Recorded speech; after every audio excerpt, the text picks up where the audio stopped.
যদি আপনি বুঝে ফেলেন যে আপনার হাজবেন্ড সবচেয়ে বড় একটা চিটার, বিশ্বাসঘাতক, লয়াল পারসন না, অনেস্ট পারসন না, সে জাস্ট যে ধোঁকাবাজ তা না, সে নেশাখোর, সে নারীবাজ, তার চরিত্র খারাপ, সে চোর টাইপের লোক, এবং এর মতো চরিত্রহীন পুরুষ আপনি জীবনে কখনো দেখেন নাই, প্রিয় বোন আমার, আমি আপনাকে মোটিভেট করে বলছি, যদি আপনার পিঠ দেয়ালে ঠেকে যায় এবং বছরের পরে বছর হয়ে যায়, মেহেরবানি করে জীবনটাকে আর নষ্ট করবেন না প্লিজ। এখান থেকে সর্বোচ্চ ট্রাই করে বের হয়ে আসেন। ইসলাম জীবন নষ্ট করতে শেখায় না, ইসলাম জীবনকে সুন্দর করতে শেখায়। এবং আমি মোটিভেট করে বলছি, মাশাআল্লাহ আপনি অনেক কোয়ালিফাইড মেয়ে, আপনি একজন ভালো মেয়ে, আপনি দেখতে মাশাআল্লাহ সুন্দরী আছেন।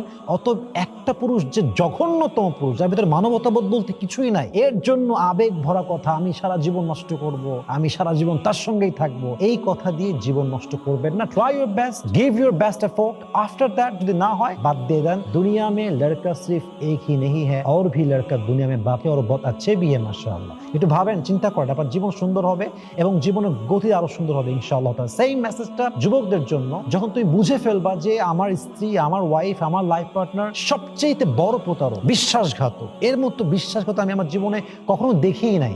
আফটার দ্যাট তুমি ট্রাই করো ভালো করার জন্য, তুমি ট্রাই করে অ্যাডজাস্ট করার জন্য। যখন তুমি বুঝে ফেলবা যে ইটস নট পসিবল, এটা হবেই না, ডিফারেন্ট অপশন নিয়ে ভাবো। দুনিয়াতে একটাই মেয়ে শুধু নাই, আরো মেয়ে আছে। জীবনকে নষ্ট করার কোনো মানে নাই যুবক ভাই। অতএব আমরা বেস্ট ট্রাই করব, বেস্ট এফোর্ট দিব। যদি হয় আলহামদুলিল্লাহ, যদি না হয় তবু আল্লাহ ভরসা, ইনশাআল্লাহ আমি আমার জীবনকে সুন্দর করেই ছাড়ব।